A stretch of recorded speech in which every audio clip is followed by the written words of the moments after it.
Bonjour à tous et bienvenue sur Business Positif. Si vous avez l'ambition de mettre en place les meilleurs leviers marketing à la fois durables, efficaces et alignés avec vos valeurs, vous êtes au bon endroit. Je suis Mélodie Schmoss, entrepreneur de l'impact, et chaque semaine, je pars à la rencontre de ceux qui font du marketing un atout incontournable de leur réussite. Le but ? Vous donner un maximum de clés pour atteindre vos objectifs de business et d'impact. Si cet épisode vous plaît, partagez-le ou laissez-lui 5 étoiles sur Apple Podcasts.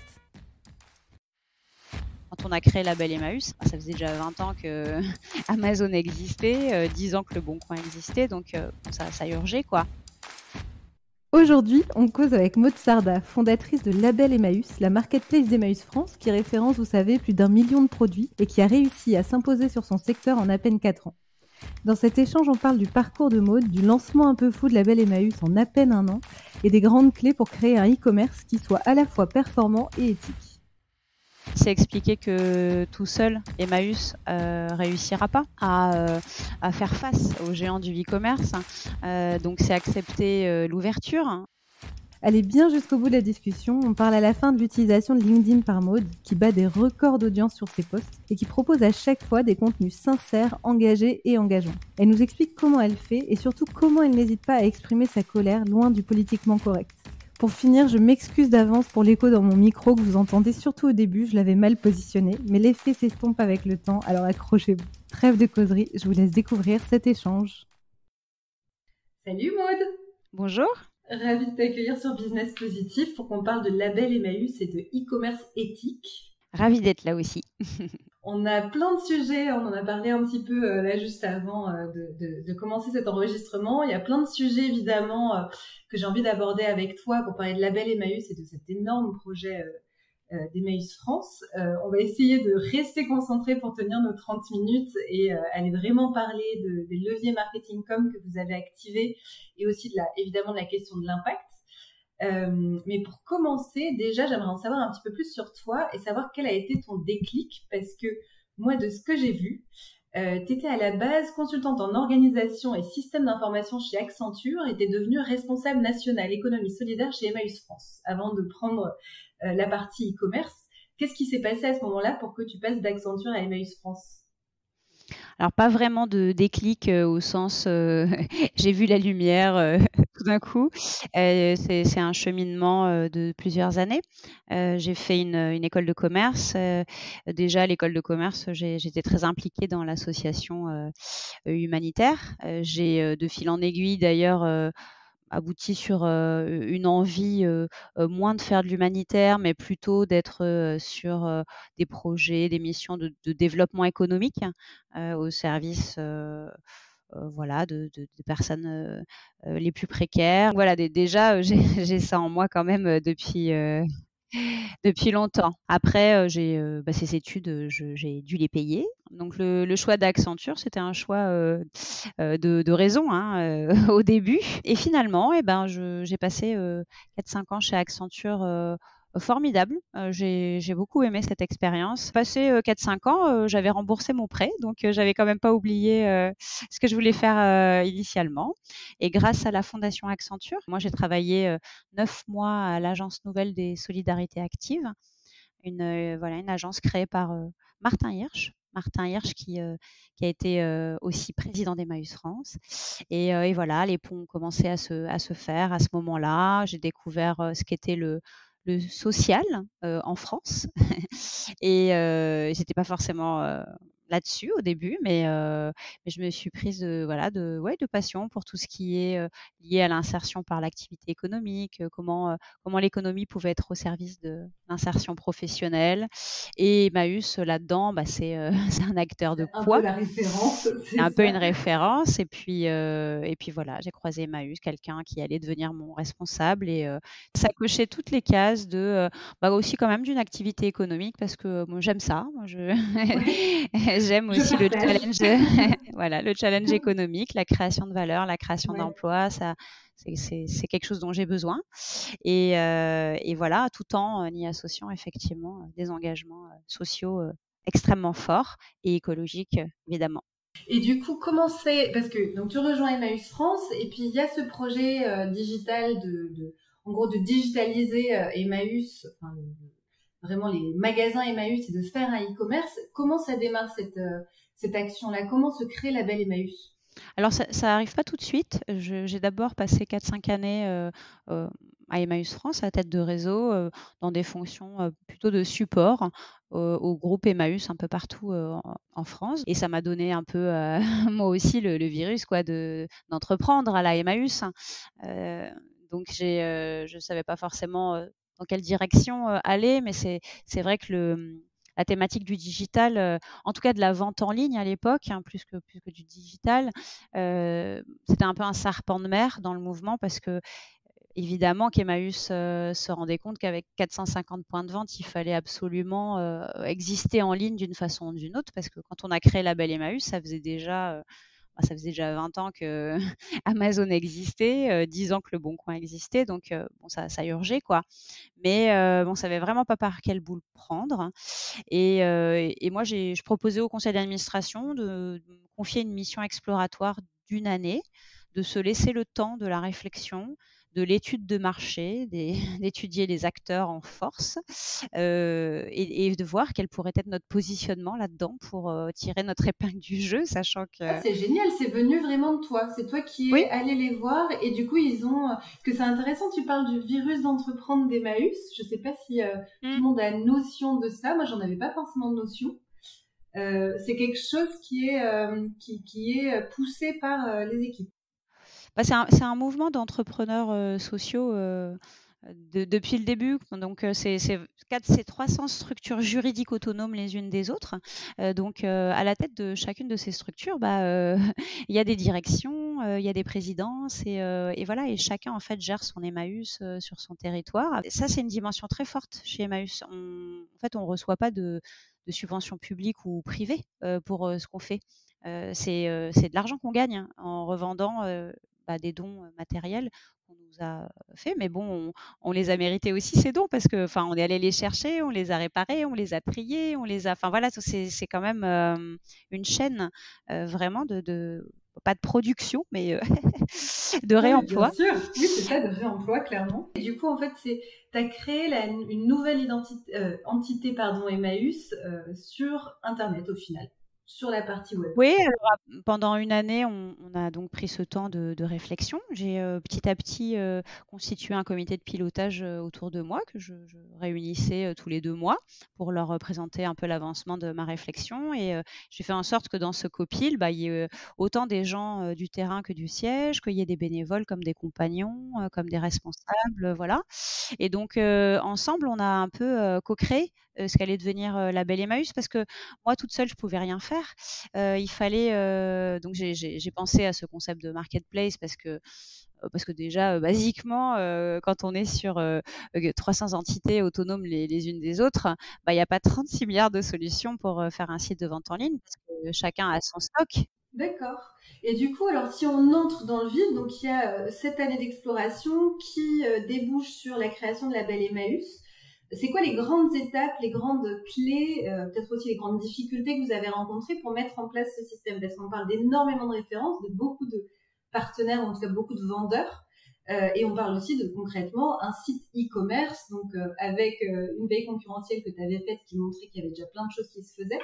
Donc comment prendre sa place en tant que e-commerce éthique avec le nom Emmaüs sur Internet en quelques années seulement? Comment vous avez préparé ça? Alors, ça allait très vite, hein. Franchement, on a, à partir du moment où le conseil d'administration d'Emmaüs France a validé cette idée, Ouais. c'était en janvier, 2016. Le site est sorti le 8 décembre 2016. Donc, voilà, une Ah oui, année. C'est passé entre le moment où ils ont dit: «OK, c'est parti, vous vous lancez». On s'est lancé avec, un budget initial, apporté plutôt par des mécènes. Emmaüs France a aussi, mis, un peu d'argent au capital de la coopérative qu'on a créée, et en 1 année, en fait, il a fallu, recruter, une première petite équipe, hein, parce que j'allais pas faire ça, toute seule. Donc, il y a une personne, qui est venue, de la com, d'Emmaüs France, qui est rentrée dans mon équipe pour s'occuper du en communication marketing. Il y a une autre personne, Thomas, qui est toujours avec moi aujourd'hui, cofondateur de Label Emmaüs, qui était responsable de communauté, qui est arrivé plutôt sur les aspects logistiques. Ensuite, il a fallu trouver des prestataires pour un back-office. Il a fallu trouver des prestataires pour créer un site. Il a fallu trouver une agence de com pour le nom, l'identité visuelle, le plan de communication de lancement. Et puis après, j'ai recruté encore des gens dans l'année pour la maintenance technique, mettre en place le SAV. Donc c'était assez fou parce que personne entre nous n'avait jamais fait de e-commerce. Aussi bien, je dirais aussi bien les structures Emmaüs que notre équipe en centrale. Et on a appris ensemble. On a les premières formations, c'était vraiment incroyable. On était, on va faire de la photo de produits, voilà, comment on photographie des produits quoi, pour les mettre en ligne. Alors bon, on avait des bénévoles photographes qui nous aidaient, mais c'était aussi Michel de la communauté de Châteauroux qui s'y connaissait un petit peu en appareil photo et qui conseillait sur les gammes qu'on pourrait prendre, tout comme, enfin, c'était assez fou. L'entraide qui est venue ici pour que Label Emmaüs puisse exister, quoi. Voilà, et bon, avec tout, on avait un peu le feu sacré, quoi, parce que avec du recul, je me demande bien comment on a fait pour tenir de tels délais. Après, faut voir les choses aussi à la mesure du lancement, hein. Quand on s'est lancé sur ce site, il y avait 3000 produits. Okay. Voilà, donc on s'est lancé tout petit avec la majorité en plus des structures Emmaüs qui ne voulaient pas expédier. Après, voilà, la suite, ça a été ça. Ça a été des grandes étapes de conduite du changement. Se lancer avec 20 structures pour démarrer, montrer que c'est possible, que les compagnons sont capables de faire ce métier, donc convaincre les autres de petit à petit de se lancer. Donc là, maintenant, on a 170 structures qui vendent. Ensuite, expliquer que le e-commerce, c'est de l'expédition. Donc, ça sert vraiment à rien si on n'expédie pas. Bon, évidemment, aujourd'hui, tous les vendeurs expédient les produits mis en ligne. Ensuite, c'est expliquer que tout seul, Emmaüs réussira pas à faire face aux géants du e-commerce. Donc, c'est accepter l'ouverture. Donc, aujourd'hui, il y a Envie, il y a la Croix-Rouge, il y a les ressourceries. Dans les 170 structures, voilà, c'est tout l'ESS, mais ça a été long pour convaincre les uns et les autres de cette mutualisation absolument nécessaire. Et justement, comment tu as fait? Parce que comment et puis comment vous avez fait avec ton équipe sur cette partie, aller les convaincre, ça passe par, comme tu dis, de la conduite du changement, de la communication. Donc, qu'est-ce que vous avez mis en place pour réussir à passer de 20 à 170? Et puis sur l'externe, c'est quoi? Parce que tu me disais que vous aviez un petit budget com, donc c'est ça qui est hyper intéressant, alors que Label Emmaüs sur le SS est quand même très connu. Comment vous avez fait pour faire connaître ce nouvel e-commerce qui sortait en 2016 et qui aujourd'hui quand même est une référence là en 2022, quoi? Je pense que le fondement déjà, c'est la cohérence. Le temps qu'on a pris pour étudier ce marché et définir notre positionnement, il a été très riche. Et puis ensuite, on est resté aligné sur les valeurs d'Emmaüs. On a essayé de vraiment faire du e-commerce comme un Emmaüs physique en fait fait dans son bric-à-brac. Donc on a appliqué ces valeurs-là très fortes, à savoir faire avec les gens qu'on accueille. Donc ce sont les compagnons vraiment qui photographient les produits, qui font les annonces, qui font les colis. Ce sont des gens qui pour beaucoup ne parlent pas bien français, qui pour beaucoup n'avaient pas une utilisation de l'informatique très poussée. Le pari peut paraître un peu fou, mais n'empêche que ces personnes-là, quand on les accompagne bien, elles sont très dévouées dans ce nouveau métier. Elles se sont prises de passion, franchement, pour certaines. Et il y a eu beaucoup d'épanouissement de la part des personnes en insertion sur ces activités. Donc ça a été une clé du succès. Voilà, c'est à toute mesure gardée, mais il y a un succès client, ça c'est sûr quand même. On est noté 9,2 sur 10 par les clients. Et donc ça c'est parce que c'est grâce aux personnes à qui on a fait confiance en fait sur le terrain, qui font super bien le job. Ensuite, c'est une recherche de cohérence aussi en termes de pratiques commerciales. Donc c'est pas faire du e-commerce n'importe comment, aussi bien on va pas harceler les clients de mails, il n'y a pas de scroll à l'infini, on fait attention sur toutes nos pratiques de conditionnement, d'expédition par rapport Oui. à l'impact carbone. Enfin, tout est pris en compte. Et bon, ben ça se paie, voilà, ces efforts-là, je pense qu'on en est récompensé petit à petit, surtout dans l'ère du greenwashing. Donc petit à petit, les consommateurs, ils font la différence et ils récompensent ceux qui, progressivement, pierre par pierre, ont construit une autre Donc tu dis que proposition. pour toi, les clés de succès, c'est vraiment le fait d'avoir gardé cette cohérence et garder l'âme aussi et les personnes. C'est-à-dire pas se dire, parce qu'on est sur du e-commerce, on va prendre que des experts e-commerce, mais au contraire, partir de la base et les impliquer, les embarquer dans le projet. Est-ce que tu as d'autres clés comme ça où tu te dis, voilà, à livrer, où tu dis pour un e-commerce éthique qui a envie de réussir. J'entends aussi, et c'est hyper intéressant, de prendre le temps de préparer le projet, mine de rien, parce que c'est vrai que souvent ça paraît simple, je mets des grosses guillemets, mais aujourd'hui on peut ouvrir un site e-commerce très facilement en réalité, surtout avec les CMS qui existent. Donc du coup c'est aussi cette réflexion de vraiment aller chercher son marché. Est-ce que tu vois d'autres choses, tu vois des bonnes pratiques, tu parlais des pratiques commerciales, mais aussi des bonnes pratiques qui ont fait que vous avez vu, ah tiens, ce truc-là, il a bien marché, il nous a ramené du monde, il nous a ramené du trafic. Franchement, je pense que ce qui a le plus marché, Ouais. c'est le nom Emmaüs. Clairement, Emmaüs, c'est un nom qui a remplacé un budget communication voilà, de centaines de milliers d'euros. Effectivement, aujourd'hui, notre budget communication annuel, il est de 40 000 euros, donc c'est vraiment tout petit. Mais il y a une équipe, hein, je ne compte pas l'équipe, bien sûr. Donc il y a quand même 4-5 personnes qui travaillent sur ces sujets d'audience, de notoriété, de plaidoyer, etc. Mais c'est quand même des petits moyens par rapport à ceux qui sont face à nous. Et par exemple, on n'a pas du tout de budget pour faire du référencement payant. Donc ça, c'est vraiment au fur et à mesure que notre référencement naturel va augmenter parce qu'on a un catalogue conséquent. Donc une clé du succès, disons que ça a été à la fois le nom Emmaüs qui porte, qui a un capital sympathie énorme dans le grand public et qui était attendu, je pense, vraiment en ligne. Il y a un côté très innovant aussi, puisque avant nous, il n'y avait pas vraiment cette Bien sûr. proposition-là dans le e-commerce. Donc ça, c'est bien sûr aussi l'innovation qui a permis d'attirer du monde. Et puis après, c'est le catalogue, hein. Il n'y a pas de secret. Il faut créer des produits. Donc nous, on a été extrêmement présents aux côtés des vendeurs. On a un accompagnement sur mesure, on va tout le temps les voir, on fait des réunions avec eux tous les mois sur tout un tas de thématiques, on construit ensemble les outils informatiques, on construit ensemble les opérations commerciales. Si on décide de faire une braderie, c'est avec eux qu'on va, on va décider des dates, de la façon qu'on va avoir de proposer des réductions, sur quel type de produit, comment, etc. On a tout construit avec eux. C'est pas du tout descendant. Et ça, je pense aussi que c'est un facteur de succès parce que il y en a quasiment aucun qui nous a laissé tomber depuis le lancement.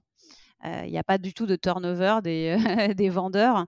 Et donc, voilà, progressivement, ils ont créé de plus en plus de produits, ils ont développé leur savoir-faire aussi. Et du coup, ils ont pu évoluer et faire évoluer la Belle Emmaüs. Et d'ailleurs, tu me disais qu'aujourd'hui, le taux de conversion parce que vous regardez évidemment les métriques, je veux dire, c'est un e-commerce. Donc, le taux de conversion est plutôt bon. En tout cas, il est dans la tranche moyenne de 1,6%, il me semble que tu me disais. Donc, oui, c'est ça à peu près. Voilà, on se dit entre 1,5 et 2,5. J'avais aussi envie de te poser une question sur l'identité, juste un mini focus, mais parce que j'ai toujours été étonnée. Alors déjà savoir, tiens, une petite phrase pour savoir pourquoi le label Emmaüs, pour le nom de cette marketplace, et puis aussi pourquoi ce rose. Ça m'a toujours étonnée, donc je me dis si autant en parler aujourd'hui. D'ailleurs, l'identité va un peu évoluer. Et là, on est en train de faire une refonte de notre site. Voilà, donc d'ici quelques semaines, il y aura beaucoup moins de roses Ok. parce qu'il y en avait quand même beaucoup. Mais bon, ça fait partie de. Alors, c'est une agence qui nous a accompagnés qui s'appelle Bear Ideas et avec qui on a fait tout un tas de choses d'ailleurs depuis. Ils nous ont accompagnés aussi en pro bono sur des super campagnes de com. Et donc, alors Label Emmaüs, il y a un petit clin d'œil, mais que jamais personne n'a vu, c'est que Label, ce sont les premières lettres de la boutique en ligne. Donc, mais on Ça, l'a c'est très surtout bien. Du choisi coup, parce que on l'a surtout choisi pour voilà le label solidarité en fait de Emmaüs en ligne. Bah, c'est le gage d'un achat sur le web avec du sens, un impact social et environnemental. Voilà. Et puis après, le rose, bah, ça faisait partie aussi un petit peu de la mission modernisante de Label Emmaüs. C'est dépoussiérer aussi un petit peu l'image qu'Emmaüs peut avoir dans le grand public. effectivement.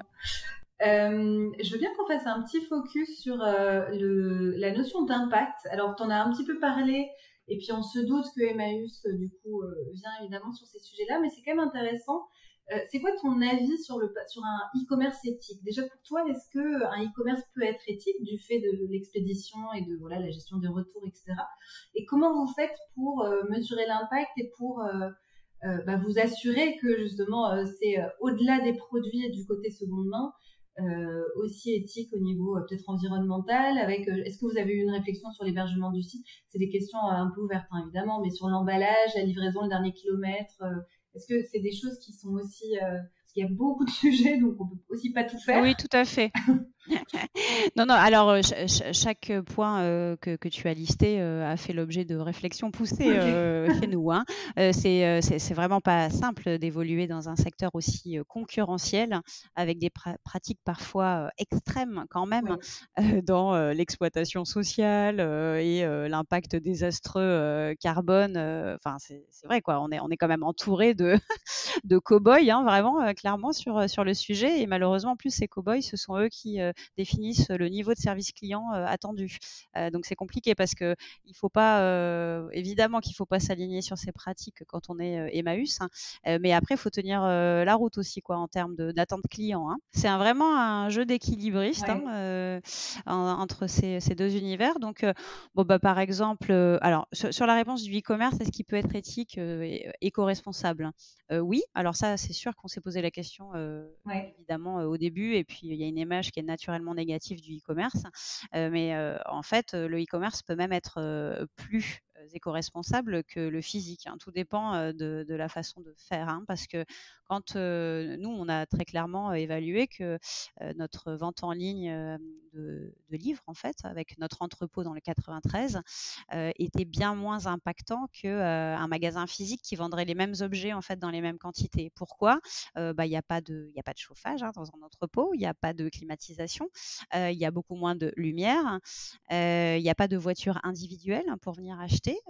Et nous, on fait un effort sur des expéditions où on va vraiment privilégier la livraison en point relais qui mutualise. On ne fait pas de livraison express.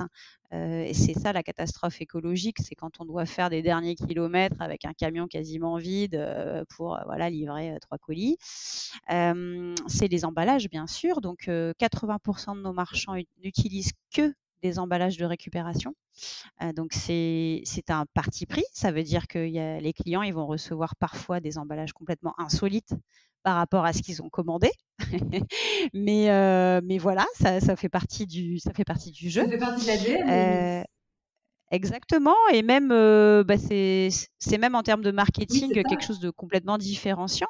D'ailleurs, dans les colis, généralement, il y a toujours un petit mot manuscrit, voilà, du vendeur. Il rajoute deux trois bonbons, enfin, et là même des petits cadeaux en fait, parce que dans un bric-à-brac, évidemment, on croule sous tout un Bien tas de sûr. choses. Donc, et souvent, qui rajoute un petit bijou, un petit voilà, mais c'est rien, mais pour les clients, ça change tout en Oui, fait. bien Il y a sûr. personne qui fait C'est ça évidemment. différenciant, c'est ça, clairement. Voilà, donc tout ça, on l'évalue très finement, hein, Ok. notre impact carbone chaque année, alors que c'est obligatoire pour les structures de plus de 500 salariés. Nous, on est 60 salariés. Donc, on le fait, voilà, on le fait chaque année et on le fait sur tout le scope, hein. On inclut vraiment tous nos transports, etc. Et, euh, et on est très vigilant ouais, à toutes les pratiques, y compris aussi qui nous héberge. C'est un opérateur français. Quelle est notre banque? Ouais. C'est ça le premier impact carbone hein, dans le monde. Hein, c'est le monde de la finance. Donc, bah, nous, c'est le crédit coopératif. C'est voilà, c'est avec la Nef, ce sont les deux seules banques vraiment éthiques qui existent. Ça coûte forcément un peu plus cher qu'une autre banque, mais c'est un choix. Voilà, donc même en n'étant pas encore rentable sur la marketplace, on fait des choix de prestataires. Par exemple, on passe par la poste pour les transports à domicile. Bah, c'est plus cher que beaucoup d'autres transporteurs, mais c'est eux qui ont le parc électrique le plus développé. Voilà, c'est comme ça. On est prêt à rogner clairement sur la marge pour être éthique sur toute la chaîne. Hyper intéressant. Je suis très contente d'avoir posé la question, du coup. Parce que c'est vrai que parler d'e-commerce sans parler de cet aspect-là, je pense qu'aujourd'hui, c'est un peu, en tout cas sur un podcast où on parle de business positif, c'est un petit peu être à côté de la plaque. Et là, je suis très contente parce que je pense qu'on l'avait pas, dans les épisodes même de e-commerçants qu'on avait pu faire, on l'avait pas abordé autant ce sujet. Donc, merci beaucoup. J'aimerais te poser une petite question pour finir sur ces points communication parce qu'on a déjà parlé de pas mal de choses et puis qu'on a bien vu que ce que tu disais c'est qu'il y a cette marque Emmaüs, il y a des grandes clés de succès et puis il y a un petit budget com mais bien utilisé et puis beaucoup de référencement grâce aux pages produits tout simplement. J'aimerais aussi qu'on parle de ce que moi je vois comme du plaidoyer de la communication avec ton profil LinkedIn, parce que tu as un profil LinkedIn, alors t'es pas mal suivi il me semble, et puis tu as des posts qui marchent très bien, pour parler purement com, et surtout qui sont hyper intéressants, qui apportent du sens je trouve à ce réseau. J'aimerais bien savoir un petit peu plus sur ta manière d'utiliser LinkedIn. Est-ce que tu as eu une stratégie? Est-ce que tu t'es posé avec ton équipe pour dire ok, il faut que je poste 2 fois par semaine sur tel sujet, de cette manière-là? Ou est-ce que c'est en spontané? Est-ce que tu as des bonnes pratiques, un avis sur l'utilisation de ce réseau et sur sa contribution aussi à parler de ces sujets importants? Alors, vraiment, il y a pas à ce stade, hein, grand-chose qui est, très préparé. Donc, oui, c'est moi, déjà, Oui, et déjà, ouais. alors, évidemment que je suis inspirée par, mon équipe, hein, donc, ça arrive d'ailleurs quand le post que j'ai fait sur, Shein, Oui, c'est, une personne, qui est sur le plaidoyer, Emma, qui m'a dit le matin: «Tu as vu passer ce truc-là de la campagne?» Voilà, bon, bah, direct, je m'en saisis. Ou bah, quand je poste des vidéos, bah, derrière il y a une équipe qui a monté cette vidéo, donc voilà, donc bien mon sûr. équipe évidemment est partie prenante sur tout ce qui est visuel, vidéo, etc. Mais les textes, je les écris. Oui, ça peut me prendre du temps, c'est clair. Le LinkedIn, en fait, c'est vraiment né avec la Belle Emmaüs. Alors moi, j'étais pas du tout sur ce réseau avant 5-6 ans. J'ai beaucoup aimé en fait, le contenu. Je trouve que par rapport à d'autres réseaux sociaux, bah, il y a un peu plus de profondeur. On peut plus aussi détailler sa pensée que sur un Twitter, par exemple. J'arrive pas du tout sur Twitter. D'ailleurs, j'ai quasiment pas d'abonnés. J'y arrive pas, moi, à la petite phrase ou quoi. Oui, Donc pareil. voilà. J'arrive pas à être intéressée parce que j'ai l'impression que c'est ça, de pas avoir d'infos en fait, d'avoir plein d'infos et pas Et d'infos. les autres réseaux sociaux, bon, c'est vrai que bon, Instagram, Facebook, tout ça, ça me passe un petit peu au-dessus, quoi. Ouais. Et voilà, donc ça, en fait, je pense que ça me correspondait moi personnellement. Et je me suis prise au jeu et franchement, bah là, par exemple, cette semaine, je crois que j'ai posté une chose en début de semaine et depuis plus rien parce que bah, je suis sous l'eau. J'ai plein de boulot et que j'ai pas le temps et évidemment que je privilégie d'abord la gestion de ma boîte.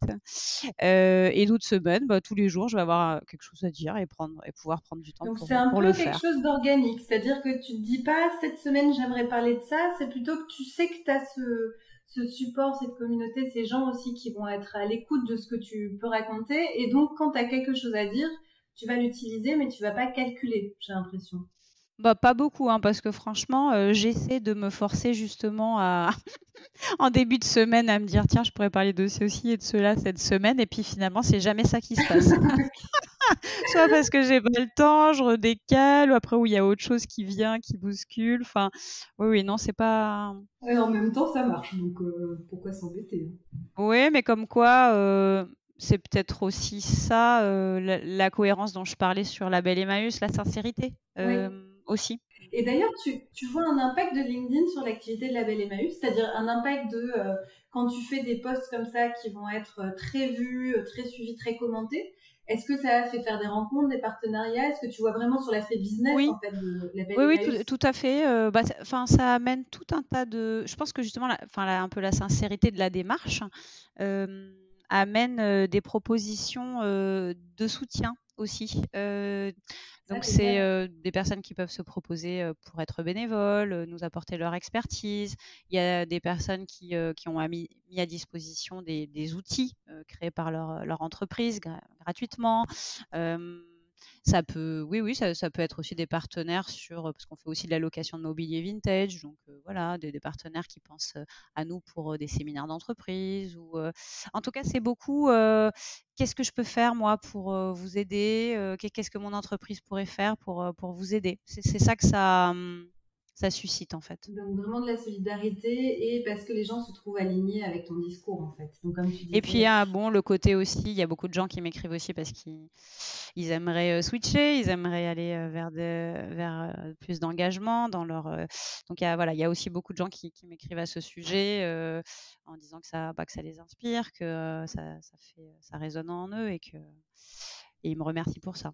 ah, génial. En même temps, oui, oui, c'est sûr que, enfin, pour être, enfin, sincèrement, hein, vraiment, c'est un des profils que je suis parce que à chaque fois, c'est inspirant et effectivement, on apprend des choses. Et justement, alors, on va peut-être pas réagir, je vois le temps qui tourne, mais en tout cas, je le cite quand même et puis on le mettra dans l'article qui accompagnera le podcast. Mais moi, il y a un post qui m'a beaucoup marqué et le texte que tu as écrit m'a beaucoup marqué. Et puis aussi, juste cette capture d'écran c'est le questionnaire en gros, je pense, d'inscription à Label Emmaüs ou à la newsletter, je sais pas, où vous avez la question comment avez-vous connu le site Label Emmaüs et la personne a répondu en réfléchissant. Et j'ai trouvé ça génial parce que j'ai l'impression que ça rejoint exactement ce que tu dis de cette sincérité, de ce réel engagement profond qui date pas d'hier et qui sort pas sur une tendance qui est sincèrement là, quoi.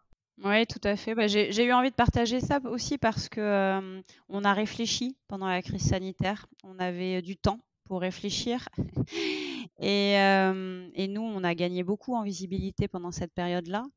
Ouais. Malheureusement, la fin de la crise sanitaire, qui est en soi une bonne nouvelle, a été quand même une mauvaise nouvelle pour la consommation engagée. Parce que il y a eu comme malheureusement un effet un peu rebond, quoi. Les gens ont repris des habitudes de consommation, voire encore plus poussées qu'avant. Et ça, c'est assez triste. Et même, enfin voilà, ça peut susciter de l'inquiétude pour nous. Parce que, parce que vraiment, c'est pas si facile l'activité là depuis quelques mois. Où On le voit aussi sur l'aspect alimentaire. Sur l'aspect alimentaire, dans les sondages, les gens disent toujours qu'ils veulent consommer de plus en plus bio et local, mais dans les faits, les magasins bio ont vu un net recul. Et d'autant plus que la concurrence en face a souffert de la crise sanitaire et déploie des budgets, à mon avis, très très conséquents sur des pratiques commerciales très agressives, de la communication renforcée pour rattraper ce retard des 2 dernières années. Et ça peut s'entendre. Mais du coup, nous, là, on se retrouve complètement noyés dans ces pratiques-là. Il faut Et être encore plus innovant, quoi. voilà. Ouais. Ouais, ouais, mais c'est quelque chose effectivement de très d'actualité et assez, enfin, à regarder de près, j'ai l'impression. Et il me reste les dernières questions de ce podcast. J'avais envie alors, qu'on parle de la belle école, mais du coup, je mettrai plutôt le lien, pareil, dans l'article, comme ça les gens pourront aller voir. Ça forme des demandeurs d'emploi au métier du e-commerce, donc je trouvais ça hyper intéressant d'en parler, mais bon, je pense qu'on s'était dit qu'on n'aurait pas forcément le temps, donc je mettrai le lien sans faute. J'avais juste envie de te poser donc ces toutes dernières questions. Déjà, est-ce que tu vois un moment où l'entreprise aurait pu capoter? Alors, ça a été beaucoup, beaucoup de stress quand même, les 3-4 premières années parce que, il a fallu chercher, de l'argent chaque année et comme on a choisi, le statut de coopérative, on n'en a pas parlé, mais bon, ça aussi, c'est, quand même faire du e-commerce en tant que coopérative, c'est plutôt atypique, hein. On a quand même, enfin voilà, 100 des bénéfices qui sont réinvestis dans l'outil de travail. Moi, je suis une fondatrice qui partira avec rien de plus que n'importe quel salarié quand je partirai. Mais quand on a ce statut-là, c'est vraiment pas simple de lever des fonds. On n'intéresse pas du tout les business angels, les fonds d'investissement, même à impact, hein. Donc, c'est une sacrée lutte. Désormais, on a 1200 sociétaires dans la coopérative et je pense qu'on a un modèle économique qui n'est pas encore tout à fait rentable, mais qui s'en approche. Ok. Et donc, je suis plutôt confiante. Après, il y a 60 salariés et donc ça, c'est sûr, c'est une charge mentale qui est pas anodine parce qu'on on reste toujours à se battre.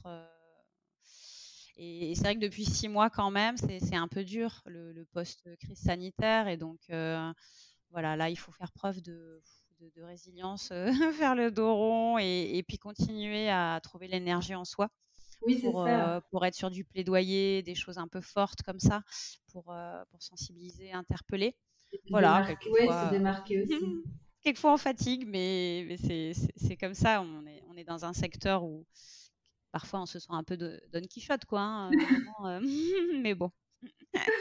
Et est-ce que justement, j'ai l'impression que c'est dans cette lignée-là, est-ce que tu vois le gros défi marketing à venir pour Label Emmaüs, c'est quoi là justement dans les mois à venir pour rebondir là-dessus? Ouais, c'est de réussir ce pari, d'être un site de référence, hein. Donc il y a encore tellement de gens qui ne savent pas qu'Emmaüs vend en ligne, alors que quasiment tout le monde en France connaît Emmaüs, quoi. Cette espèce de défi, ça peut paraître tout bête, quoi. Moi, à chaque fois que quelqu'un apprend qu'Emmaüs vend en ligne en m'écoutant, il me dit: «Mais c'est incroyable, mais depuis combien de temps vous vendez en ligne?»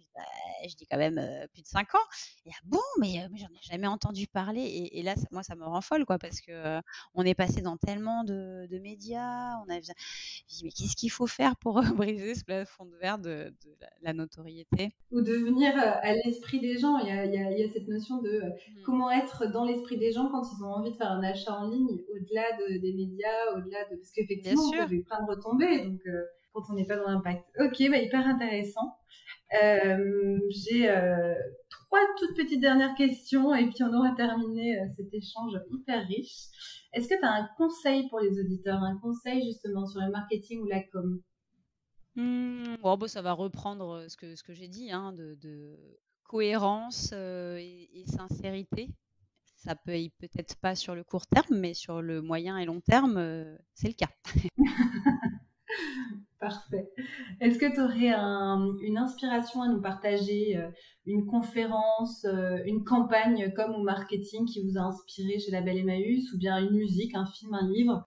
Alors, comme on parlait de LinkedIn, peut-être 2-3 comptes que j'aime bien. J'aime beaucoup le côté un peu hacking là, qui est en train de se passer sur la cause environnementale. Donc, il y a Bon Pote qui est pour un réveil écologique.